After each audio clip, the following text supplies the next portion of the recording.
സുമതി കുഞ്ഞമ്മ ഗോഷ്ടി കാണിച്ചോണ്ടിരിക്കാണോ നോക്കാണ്ടിരിക്കാൻ? അമ്മ ധൈര്യമായിട്ട് നോക്കുന്നേ. 25,000. ബ്രിഡ്ജ് പാലോ? അത് പ്രശ്നം. ഒരു കത്ത് വന്നിട്ടുണ്ട്. ആരുടെ? അട്ടപ്പാടി അന്ത്രുന്റെ. വരണം സാർ, ഇരിക്കണം സാർ. എവിടുന്ന? എടാ അന്ത്രുവേ.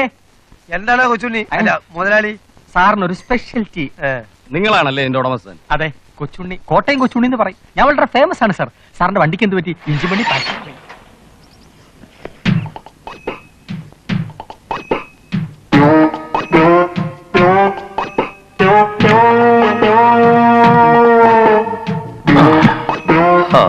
സാർ കാശ്. ഇങ്ങനെ നോക്കൂട്ടിയെ പോലെ ഇവിടെ ഇരുന്നോ. അവിടെ നടക്കുന്ന കോപ്രായങ്ങൾ എന്തൊക്കെയാണെന്ന് വക്കീലിന് അറിയോ? ഇനി ഞാൻ ജീവിച്ചിരുന്നിട്ട് കാര്യമില്ല. സന്തോഷം, ഞാൻ രക്ഷപ്പെട്ടല്ലോ. ഫലിതബിന്ദു വെക്കാനല്ലേ വന്നത്? കാര്യം എന്താന്ന് വെച്ചാ പറ. ഞാനൊരു കക്ഷിയുടെ ഒപ്പിച്ചുകൊണ്ടുവന്ന റമ്മ നശൂലെ നക്കിക്കൊണ്ടിരിക്കുക. ചോദിക്കാൻ ചെന്നപ്പോ എന്റെ കർണത്തടിച്ചു. പോരാത്തതിന് ഒരു ഓംലേറ്റ് ഉണ്ടാക്കി കൊടുക്കാൻ. ഇന്ന് ആ തെണ്ടിയെ തല്ലിക്കൊന്ന്